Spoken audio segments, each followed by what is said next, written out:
Buenos días.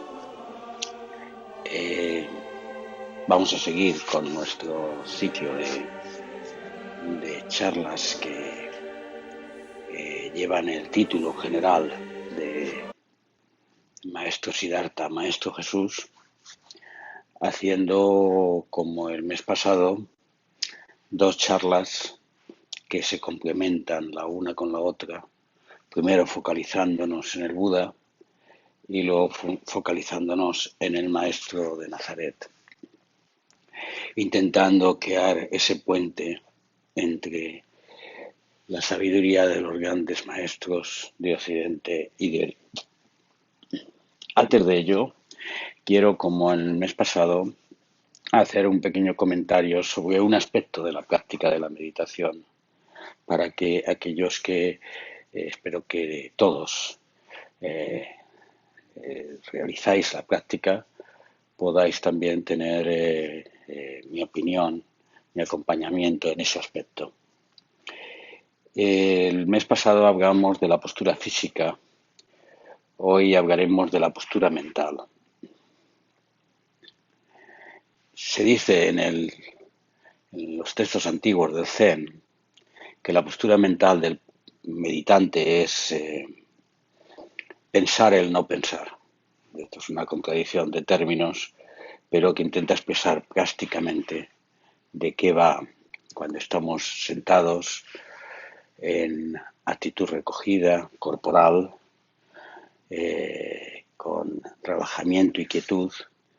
Y entonces, pues la experiencia de todos al principio es un bombardeo grande de pensamientos, sentimientos, dinámicas, sensaciones que a veces nos cuesta el concentrarse, y eso es a veces la gran barrera de muchos meditantes que se echan para atrás como consecuencia de decir no soy capaz, no puedo parar este ritmo. Pero también es interesante ver que ese ritmo de flujo mental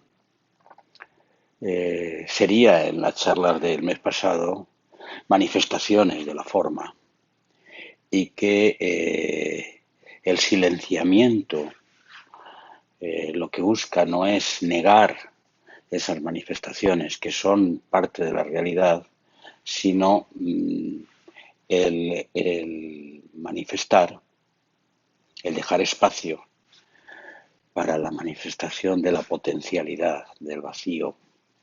Por eso la práctica de meditación también puede ser llamarse la práctica o la experiencia del vacío, y también en los términos de Dogen la práctica del despertar. En la tradición occidental, en el medievo, los vitorinos y otros místicos, otras escuelas místicas, hablaban de una transición desde la perspectiva del orante, desde el oratio al meditatio y al contemplatio. Esto es pasar desde la expresión verbal vehiculizada por nuestra racionalidad, por nuestros sentimientos, por nuestra expresión, que es lo que hacemos, por ejemplo, en las oraciones colectivas de grupo, cuando se recitan oraciones, que ese sería el oratio, donde hay una profunda mediatización de nuestra conciencia, al meditatio, donde poco a poco se focaliza toda la expresión en una imagen, en un concepto, en una palabra, en un deseo. Por ejemplo, el deseo de perdóname porque he pecado, por ejemplo, o gracias Dios mío, donde eso está vinculado a una imagen, y ahí pues nos quedamos absorbidos e incluso concluimos un resultado de ello. Al contemplatio, que es un poco lo que el tránsito que expresa la nube del no saber, en el cual desaparece el objeto, desaparece la focalización que tiene también un elemento mental, y como lo expresa la nube es entro en la nube del no saber. O sea, entro en la expresión de un no tener objeto y simplemente estar ahí, abierto, en disposición. Bueno, ese tránsito en el Zen no se produce, no se empieza por la recitación de sutras, se continúa con un proceso de asimilación, sino que de entrada se plantea que exista la contemplación o la afirmación en la realidad concreta de este momento sin mediatizaciones. Claro, el elemento más concreto, más limpio de esa práctica sería el sikantaza, que simplemente estoy aquí sentado en plena lucidez, sin agarrarme a nada, ni a mi respiración, ni a mi cuerpo, ni a mis sensaciones, ni a mis emociones, ni a mis pensamientos, a nada. Y estoy profundamente lúcido en este momento, simplemente aquí, en manifestación. Y ni siquiera ese estoy aparece, porque en esa experiencia del sikantaza también la referencia del que se sienta desaparece. Para el principiante esto no es lo recomendable porque ahí uno se pierde y empieza la divagación. Esto solamente es cuando el proceso de asimilación de la práctica del sentarse lleva un largo periodo y aconsejo que de la persona con la cual os guiéis sea él o ella quien os indique qué tipo de práctica es más adecuada para vosotros. Claro, entonces hemos de utilizar algo, hemos de fijarnos en algo para impedir hacer ese proceso de divagación, para que nuestra sentada no sea un conjunto de distracciones que nos llevan de un lado para otro. En cualquier caso, he de decir que las mismas distracciones en el esfuerzo de sentarnos forman parte de nuestra meditación y no hay un proceso de rechazar, no hay una medida, lo hago bien, lo hago mal en función de que me distraiga o no me distraiga, sino simplemente vuelvo una y otra vez a mi práctica. Bueno, y en esa práctica las diferentes tradiciones utilizan diferentes métodos. El Raja Yoga hace una fijación en una vela, la tradición tántrica tibetana y otras, y también en el Mahayana se utilizan los mantras y en la tradición del Zen se utilizan los koans o bien como una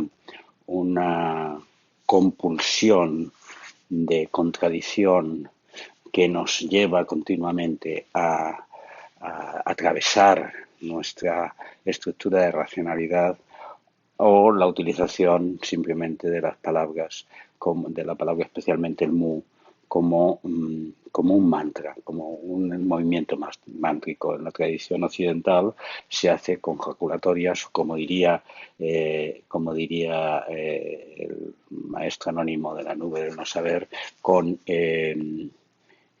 una palabrita.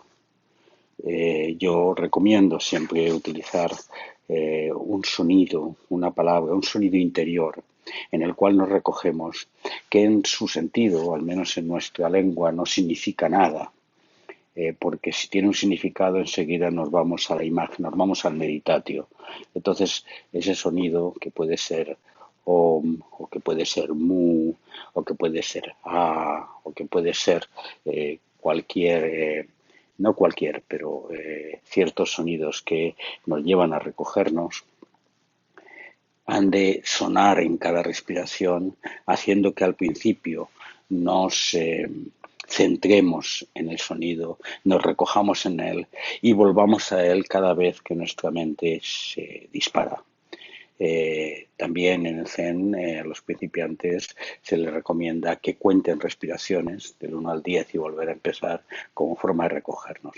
Todo eso forma parte de un proceso de adiestramiento, de una práctica de actividad que nos permita el poco a poco ir vaciando de esa justificación de somos porque hacemos o somos en función de lo que hacemos, decimos o pensamos, y nos enfrentemos a nuestra propia existencia como vacío plenitud. Porque esa práctica del zazen, o del zen sentado, es profundamente poderosa.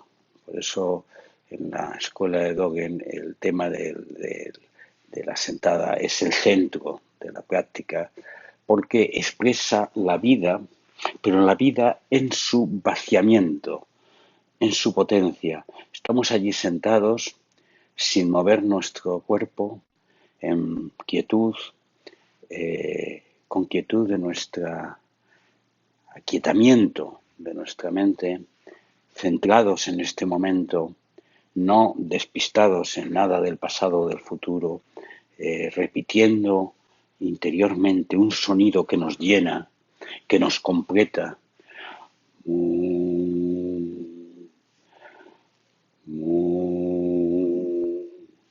Donde nos focalizamos y poco a poco nos quedamos en nada. Y en ese quedarnos en nada es también quedarnos en todo. Es la expresión de entrar en esa oscuridad donde ya no comprendemos y donde no buscamos comprender para allí hacer manifestación de la realidad eterna, no nacida, completa que somos, y al mismo tiempo de esta manifestación concreta que sintetiza y purifica nuestra presencia. Esto nos transformará nuestra vida. Hasta aquí quería hacer este comentario.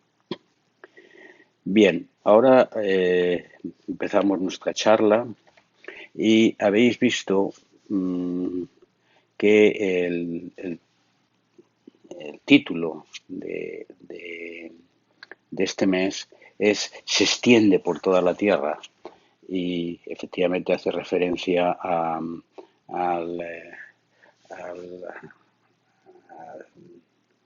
versículo, a uno de los versículos del tercer sistema del Evangelio de Tomás, y referido a una expresión de Jesús de Nazaret. Pero yo hoy, que hablamos desde el Buda, yo creo que el punto de partida, el centro, el puente que une los dos maestros en esto está ya aquí, es completo, está realizado. Y bueno, esto me ha de llevar a volver a uno de los discursos principales del Buda, dijéramos el segundo discurso, y que es centro de la tradición del budismo pragmático, dentro de la antigua tradición mahayana, y es el discurso de las cuatro nobles verdades. Dijéramos que es el panorama central al que nos abre el Buda. Y dijéramos, para que no se pierda la conexión, el salto se extiende por toda la tierra está vinculado a la tercera noble verdad. Pero vamos a ir paso por paso. Especialmente para aquellos de vosotros que no hayáis tenido oportunidad anteriormente de escuchar una charla sobre las cuatro nobles verdades, hay una cierta dinámica de confusión, porque en la cultura hindú es muy florida, es un poco diferente a la cultura china, que por su influencia del taoísmo sintetiza mucho las expresiones y se centra mucho en dinámica vital. Sin embargo, la cultura hindú hace a veces muchas expresiones de una cierta abstracción, y al lector de los dichos del Buda puede sentirse confundido por la dinámica que tiene. Por lo tanto, voy a intentar hacer un esfuerzo de síntesis en este aspecto y, bueno, tenéis ocasión de mirar otros textos para completar otro tema. Y mi perspectiva es una perspectiva donde el vínculo con la charla del mes pasado es completo.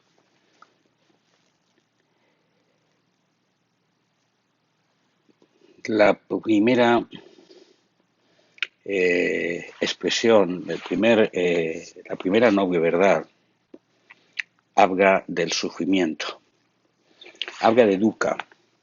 Y dukkha es una expresión compleja en su traducción, porque traducir dukkha como dolor o como sufrimiento es una posible de las traducciones, porque también tiene una expresión más amplia en el sentido de la percepción de la realidad como insuficiente, como incompleta, como inacabada y como una dinámica de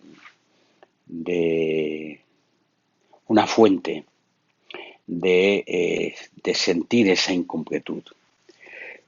Pero cuando el Buda se refiere a esta noble verdad, lo hace de la siguiente forma. Tal es la noble verdad de dukkha. El nacimiento es doloroso, el envejecimiento es doloroso, la enfermedad es dolorosa, y donde pongo doloroso puede ser insuficiente, dramática, fuente de tensión.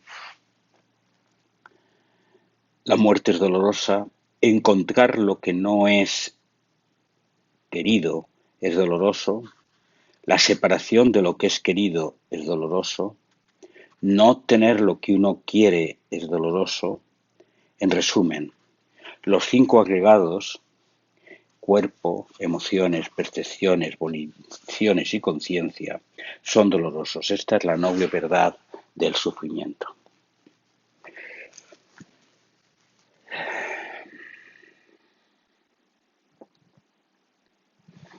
Contemplemos la expresión del mes pasado,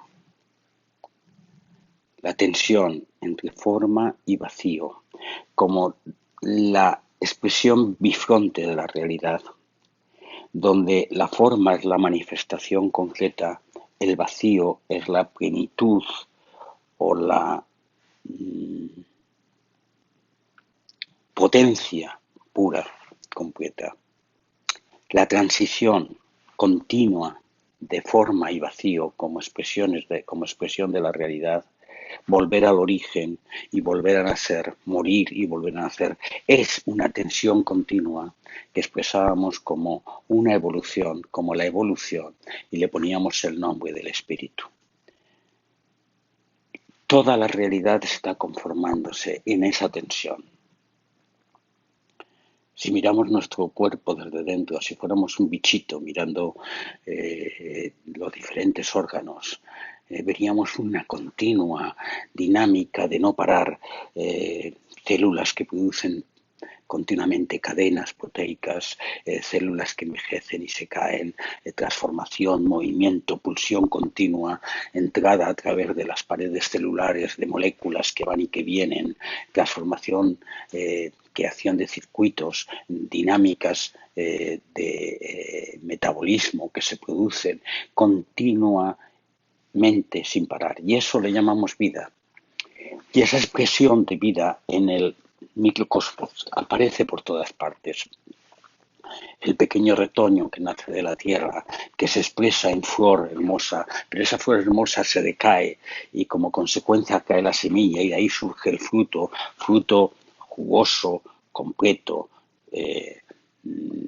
hermoso, pero que también se seca y cae a la tierra y produce simiente para el próximo ciclo de desarrollo de la planta. Ese proceso también se da en los planetas, también se da en cualquier parte del universo. Es una tensión continua de cambio de movimiento. Todo lo que aparece desaparece. decía Kondania, uno de los anacoretas que escuchó el discurso de Buda de las 4 nobles verdades, y sintetizaba así la expresión, o sea, es comprender dukkha como la tensión completa de transformación de lo que existe. Es como comprender en los términos místicos occidentales que expresábamos, la tensión del Dios haciéndose en cada cosa. Es la transformación continua de anonadamiento del Hijo para llegar y para formar cuerpo, para expresión del Padre, expresión de la Madre, que luego da lugar de nuevo a otra hija, a otro hijo, a otra manifestación vital. Bien, esa tensión se produce porque la expresión de la forma aparece como incompleta, como insuficiente, como consecuencia de su concreción. Su expresión es limitada, su expresión tiene un término, tiene un principio y un fin. Y esa forma de expresión, que es la que percibimos, donde nos hemos vuelto ciegos a percibir la otra forma de expresión de la realidad, que es la expresión del vacío, nos hace sentir el proceso de la vida como sufrimiento, como tensión, como dramática no completada, como aislamiento, como separación.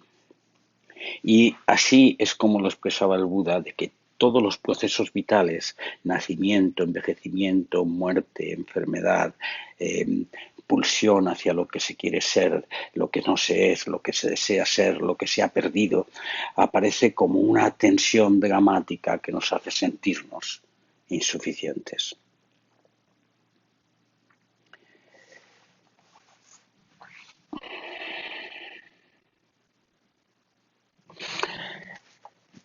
Y esto es así porque contemplamos la realidad desde nuestro condicionamiento.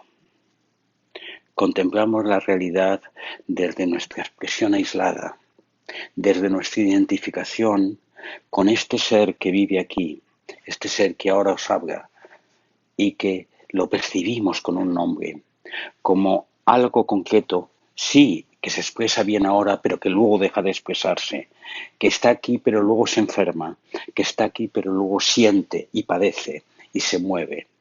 Y percibimos la realidad solamente desde ahí. Y como consecuencia de ello, discriminamos, calificamos, ponemos nombre,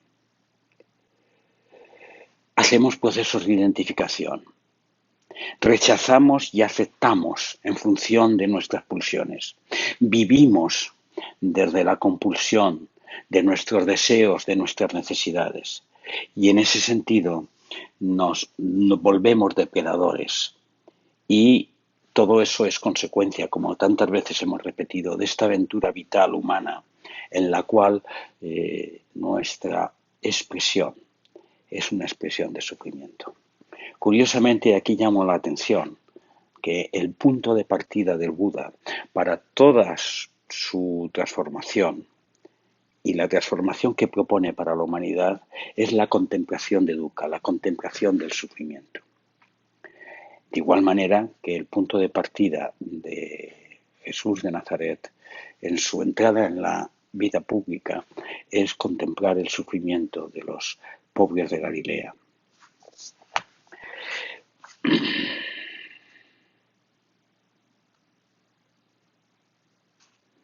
Pero por lo tanto tenemos dos alternativas a la hora de percibir la comprensión de dukkha. Una, expresar nuestra vida como un recorrido de sufrimiento, entender nuestra existencia como vivir en medio de la incompletud, en el samsara, que se diría en los términos budistas, y expresar un mito de transición hacia un paraíso, que en los términos en los cuales se expresaba la tradición del del budismo en China era muy popular el tema de llegar a la tierra pura, en el cual podían darse las condiciones para la completa iluminación, para la expresión del nirvana. Por lo tanto, es un proceso de redención, es un proceso de buscar méritos y de superar la existencia de sufrimiento que tengo ahora, donde me encuentro o me considero encerrado, para llegar a un momento en el cual haya sido redimido, contemplado. Y aquí curiosamente me acordé cuando estaba preparando qué deciros en esta charla de aquella primera expresión del emperador al que se encontró por primera vez el Bodhidharma en su camino hacia China, cuando, para el que no haya oído esta charla mía, que la tenéis en la web, el emperador, ahora mismo no recuerdo el nombre de él, está este koan es el primer koan de la colección del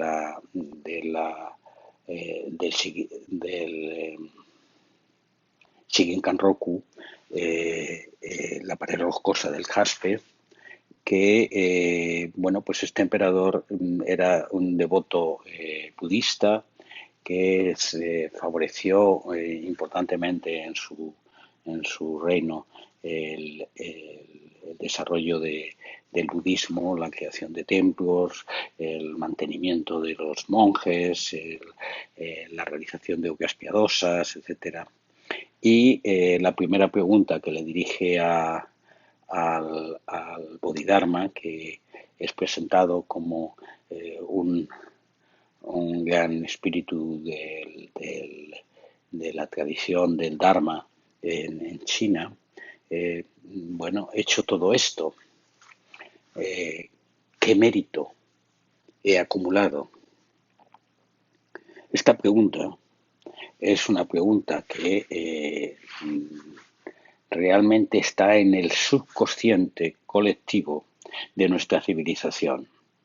Vivimos la vida como un proceso donde nos falta algo, donde vamos caminando en itinerario de superación, como un planteamiento de una carrera de competencia, y nos volvemos mercantilistas. Negociamos continuamente las condiciones de esta carrera, las condiciones de nuestra vida, y hablamos de éxitos y fracasos, hablamos de bondades y maldades, hablamos de he conseguido esto, he llegado a este punto, he llegado hasta el otro. Y tan imbuidos estamos en nuestro tiempo de la dinámica imperante de la cultura del mercado, donde siempre estamos en esta continua negociación y también en el plano espiritual. Y este emperador se manifiesta de esta manera. Y esa manifestación no es más que la consecuencia de comprender en esta primera noble verdad la comprensión de dukkha como samsara, como un proceso de sufrimiento al que estoy condenado y que solamente me puedo salvar a través de mis buenas obras. Bien, la respuesta del Bodhidharma es ningún mérito en absoluto. Cierra por completo la capacidad de que podamos negociar nuestra salvación, de podamos negociar nuestra redención. Y en nuestra cultura cristiana, seamos o no creyentes, pero hemos sido imbuidos desde pequeños con este planteamiento. Esto está muy grabado en nuestro subconsciente y esta cerrazón del primer fundador del Chan es fundamental. Es fundamental y en el trasfondo del ciclo de las 4 verdades, que es una dinámica prospectiva, aquí hago un paréntesis, Siddhartha Gautama no pretende nunca en su propuesta espiritual, en su propuesta, que él no lo llama espiritual, su propuesta del Dharma, el realizar ninguna descripción de la realidad. No pretende decir vivimos un mundo que teológicamente es un mundo incompleto y hay una tradición hacia Brahma que nos resolverá la dinámica de este ciclo de sufrimiento, sino lo que plantea, y es la postura del Buda y también la de Jesús, ya veremos en la próxima charla, es un planteamiento prospectivo. Esto es un planteamiento de dinámica de acción para salir de esa comprensión falaz, diremos luego, del ser humano, de comprensión de dukkha como sufrimiento. Bueno, pues ese corte que realiza la tradición del Zen, es decir, ninguno en absoluto, es una clave de ese koan. ¿Qué he hecho en mi vida para avanzar? ¿Cuál es el éxito y el fracaso que he realizado en este recorrer continuo donde soy quien soy, donde me manifiesto como me manifiesto? ¿Cuál es mi avance y cuál es mi retroceso? Ninguno en absoluto. Y ahí se abre la nueva alternativa de comprensión de dukkha. Comprender dukkha como la profunda tensión de lo existente, en una aceptación permanente de transformación y sin entrar en identificaciones, sin entrar en separaciones y sin entrar en poner nombre, incorporarse a dukkha, incorporarse plenamente a la expresión del drama de la existencia, donde entonces no se expresa esta tensión de transformación continua como insuficiencia, sino se expresa como lo que es el drama vital, el drama de la realidad, no hablando de drama como algo que nos lleva a destrucción o construcción, porque todo aparece y desaparece, todo se transforma, todo nace y muere, y en ese todo nacer y muere somos nosotros también. Entonces, ya sin juicios, despojados de nuestra identificación, nos enfrentamos a dukkha de esta manera. Y entonces comprendemos que todo lo que existe, desde nuestras más pequeñas células hasta nuestros pensamientos, a nuestra trayectoria vital, hasta el movimiento que existe en el espacio, hasta los 1000 mundos o los millones de mundos continuamente en transformación y en expansión, es un continuo cambio en tensión que tiene una evolución y tiene un sentido que quizás nosotros no captamos. Bien, entonces, en esta segunda interpretación, el maestro Siddhartha hace 3 momentos de esta noble verdad. El primer momento es entrar en contacto con dukkha. Esto es, mirar la realidad, ser realidad y aceptar, no salirse de ahí. O sea, incardinarse en lo que ocurre, en lo que es en este momento, como lo único que está aquí. Y en ese sentido es un rechazo de escaparse hacia mundos etéreos, hacia expresiones de identificación, hacia mitos que son solo consecuencia de nuestra... El segundo hito en este proceso de la primera noble verdad es la decisión de conocer profundamente dukkha. Es una decisión vital que en nuestra expresión cultural sería la decisión de realmente enfrentarse con nuestra existencia, con nuestra realidad, con la realidad que vemos, con la realidad del mundo, con lo que somos dentro del mundo, con lo que existe en su conjunto. Esta decisión parece, bueno, se puede decir, pero eso es obvio, pero no es obvio, porque muchos de nosotros vivimos en el pensamiento, o vivimos a través de anteojeras, o vemos solamente una parte de la realidad. Es como si en este duelo de venir a ser humanos, de venir a ser forma, estuviéramos en la fase de negación o en la fase de contradicción.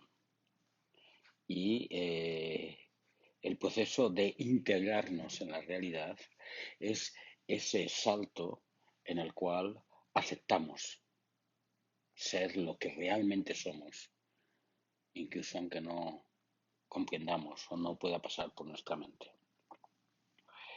Y el tercer elemento que nos mete en la segunda noble verdad inmediatamente es realmente conocer, haber conocido, Dukkha, haber conocido el drama de la existencia, estar realmente consciente de lo que es, de lo que existe. Y todo este proceso está inmerso en sati, en mirar profundamente, en mirar atentamente la realidad. Eh, entonces, la comprensión del drama, de la evolución, de lo que existe, de lo que comprendemos, es clave para nuestra evolución espiritual. Y ahí vuelvo otra vez a ese el rico dicho del Bodhidharma en su confrontación con el emperador. Porque el emperador, ante esa respuesta que no comprende en absoluto, que no entiende cómo es posible que él, que ha guiado toda su vida en un proceso de crecimiento, de conseguir méritos, se le responda de esta manera, apenas puede contener su indignación, pero se le responde al Bodhidharma. Bueno, entonces, ¿cuál es el significado final de las verdades absolutas? ¿Cuál es el sentido de toda esta dicho que se nos dice de avanzar hacia... ¿Cuál es el significado sagrado de las verdades? De nuevo, se expresa el planteamiento de si no estoy centrado en la realidad, sin necesidad de hacer mi propia interpretación, mi propio significado, mi propia identificación, ando preguntando, ando buscando el gurú o el maestro que me diga la clave de mi salvación. Respuesta del Bodhidharma. Nada sagrado, todo ordinario. O en otra traducción es nada sagrado, vacío. Pero vacío en el sentido que discutimos el mes pasado, de vacío, plenitud en el trasfondo. Esto es la invitación a percibir la realidad desde el vacío, pero nada sagrado, nada que adorar, nada que ir en búsqueda de, nada que nos salve desde una posición sobrepotente. La comprensión de Dukkha es el no escaparse de la realidad en la cual vivimos y nos integramos. Cuando el maestro Siddhartha expresa que todo lo que vemos a nuestro alrededor lo percibimos como sufrimiento, se pregunta cuál es el origen. Y esa es la segunda noble verdad. Y lo expresa así. Esta es la noble verdad del origen de Dukkha, el apego que conduce a la existencia repetida, abandonando la vida y queriendo permanecer. Cuanto más se abandona uno en esto, se convierte en la estimulación del apego, apego a la existencia, apego a la no existencia. La palabra que expresa el Pali es tanna. Eh, y tanna es traducido de dos formas diferentes. Por eso, de nuevo, aquí conviene que entendamos esto de una forma que nos llegue al corazón. Es como sed, también como codicia, también como expresión de ansia. Por lo tanto, el origen de nuestra percepción de la vida como sufrimiento, de comprender la existencia como un entrar en pérdida y un tener, querer o no tener, en el sentido que decía el emperador, es la sed, el ansia de tener. Ansia de esa interpretación sagrada, de ese paraíso, de esa felicidad que no siento. Y como consecuencia de ello, cuando consigo algo, ya sea un éxito profesional, ya sea una propiedad, ya sea un ser que me acompaña, mujer, marido o compañero, cuando consigo un estatus, consigo una interpretación, consigo un dogma, me agarro a él.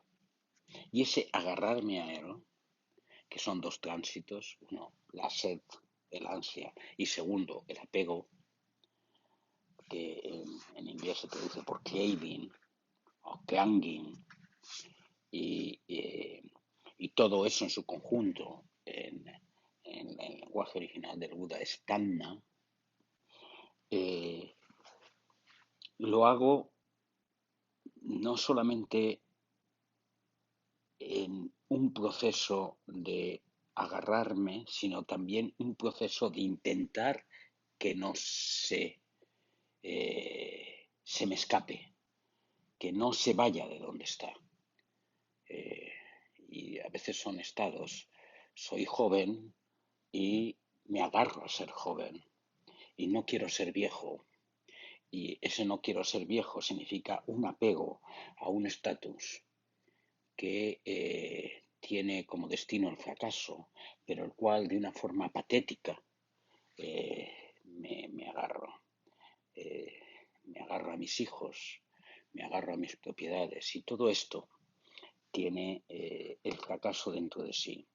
Pero yo no lo comprendo como fracaso porque estoy neurotizado por este apego que me condiciona. Es la sed, el apego a los seres. Es la consecuencia de nuestra forma confusa de percibir. Por lo tanto, dijéramos que la codicia, la sed, da lugar al apego. Y el apego da lugar a la permanencia, al intento de permanencia. Y eso da lugar a la muerte, al intento de no estar aquí, de no jugar, de no irse, de no aceptar el cambio y la terminación.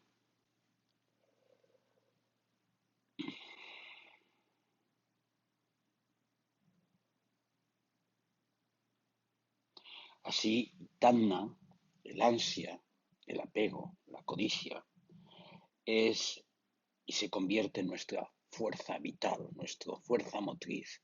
Nos movemos por la vida a través del ansia, a través del deseo, a través de la pulsión. Y de nuevo aquí se abren dos alternativas. Desde la constatación de nuestra existencia, podemos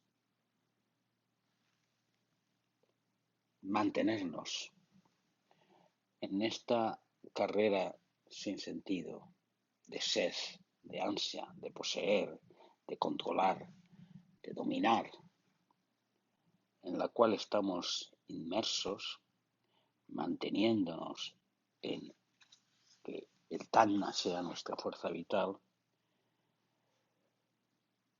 o podemos aceptar el plan de rechazar el apego como esquema de vida, desde la comprensión del fracaso vital que supone ese camino, el camino de la codicia y de la instalación en lo que el Buda llama los tres reinos, el reino de la posesión, del rechazo y del Dhamma. Y, por lo tanto, realizamos el plan de rechazar Tanna, abriendo el camino a otra forma de vivir. Y aquí se interrelacionan las dos nobles verdades. Solo cuando miramos profundamente Dukkha, esto es, solo cuando nos insertamos en el cambio, en la transformación, comprendemos lo absurdo de nuestro apego, el fracaso de un proyecto vital que está basado en la codicia y el ansia.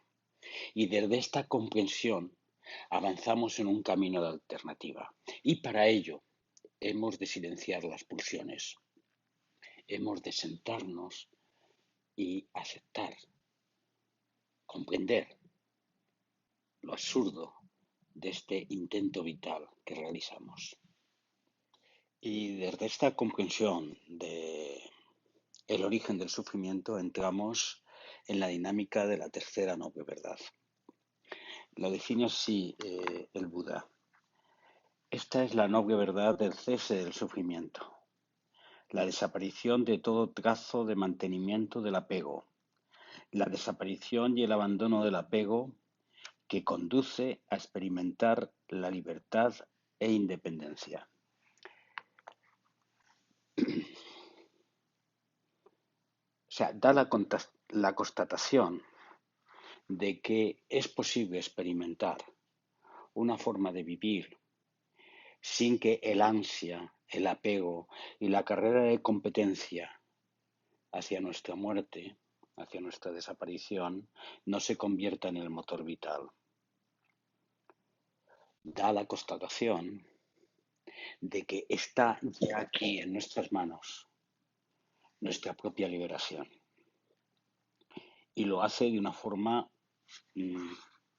rotunda, manifiesta en el mismo texto, puede ser experimentado, es experimentado. El Buda llama a esta experiencia la experiencia de Nibbana, que se suele asimilar en la tradición espiritual occidental al paraíso, y que yo en este camino, en dos carreteras que van conjuntas, la del maestro Siddhartha y la del maestro Jesús, lo asimilo al reino de Dios, como veremos en la próxima charla. Esto es el nirvana, la vida desde la perspectiva de no apego, la vida sin identificación, la vida trascendiendo la dinámica egoica depredadora, puede ser experimentada, es experimentada. Y el punto de partida es el final de la segunda noble verdad, la comprensión profunda del origen de nuestra ansia, de nuestro deseo, de nuestra compulsión y de el fracaso de esa dinámica vital es la que nos lleva a la apertura, a integrarnos en el proceso del cambio sin identificación. Abrazamos el cambio y por lo tanto dejamos la expresión, permitimos la expresión del vacío que se desarrolla continuamente en nosotros, dentro de nosotros, fuera de nosotros, por toda la tierra. Dejamos la expresión a que la madre, el vacío, se exprese y se manifieste en la hija, la forma.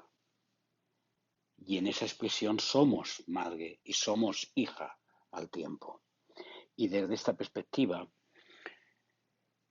el ansia, el deseo de perseguir no sé qué paraíso más allá de nuestra existencia se apaga y nos volvemos seres libres, que caminamos serenos en independencia, en libertad y en comprensión de la vida.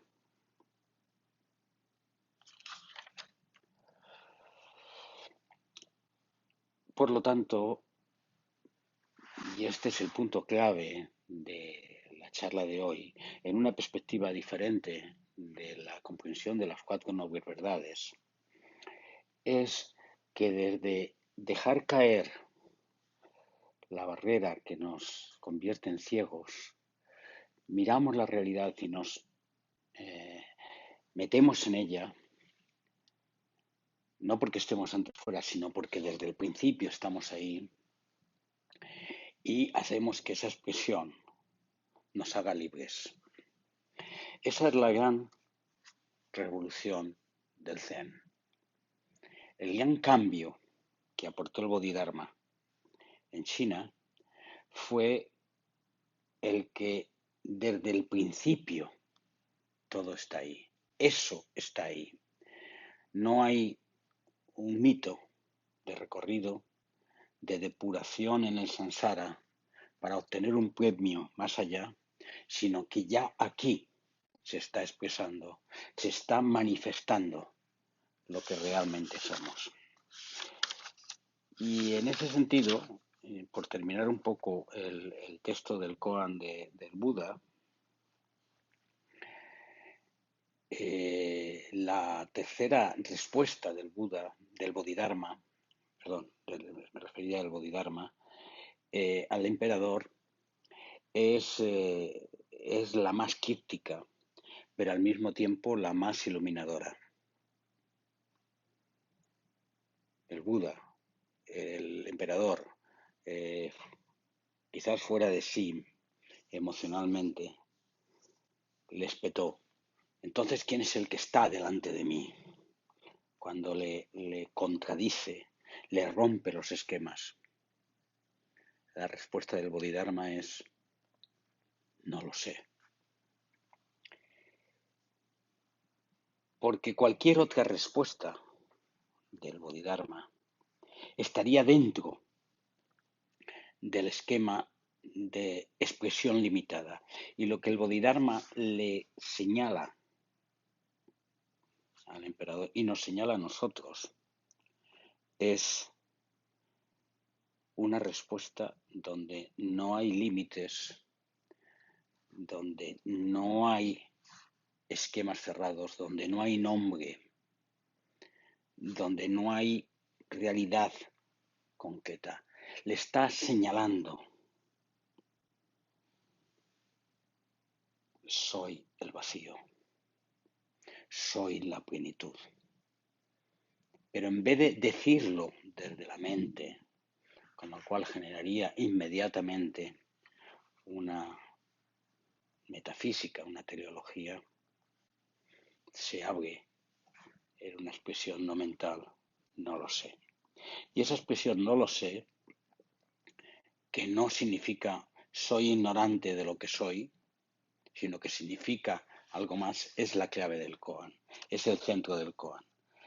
La manifestación que el Bodhidharma realiza de la realidad es ese no lo sé.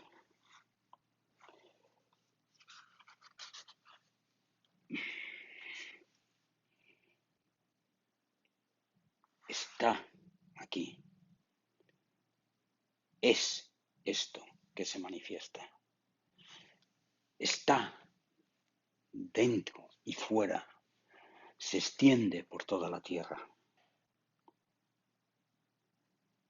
¿Cómo avanzar en este camino? ¿Cómo desarrollar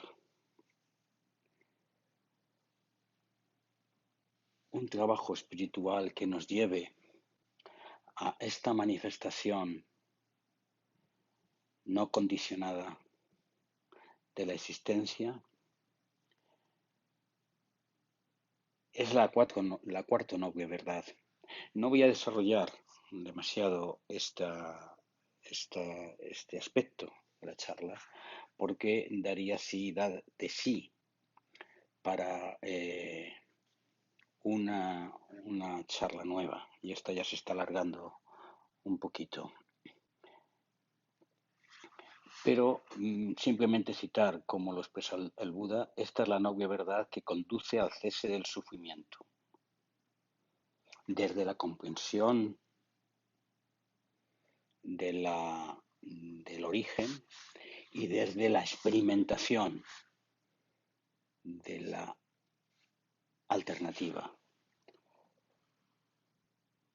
a través de la vista, del pensamiento, del habla, de la actividad, del medio de vida, de la resolución, de la atención y de la concentración, el llamado tupe camino. O sea, a través de todas las expresiones vitales, que además en esa expresión de la tercera noble verdad, el Buda lo cita de una manera diferente. Viene a decir, cuando mires, solo la vista se expresa. Cuando hablas, solo la palabra es expresada.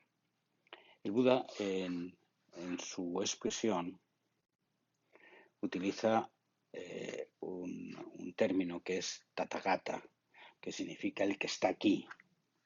Lo mismo que Jesús utiliza el término el Hijo del Hombre, el que aquí se manifiesta. Por lo tanto, tanto el Buda como Jesús han roto su esquema egoico, su esquema de yo hablo, yo miro, yo me muevo, y se expresa en términos de manifestación aceptada y completa. Lo vamos a dejar aquí. Indicar solamente que cuando el humano acepta ser manifestación y navegar de una a otra existencia sin apego, el óctuple camino se manifiesta. O sea, todas las mil y una formas de expresión vital se manifiestan en sí mismas y son la realidad. Es la llamada a una vida concreta de manifestación donde no estamos esclavizados por nuestros deseos y nuestras necesidades y donde somos nada y al mismo tiempo somos todo, en expresión vital, completa. Ese es el Nirvana, ese es el reino de Dios.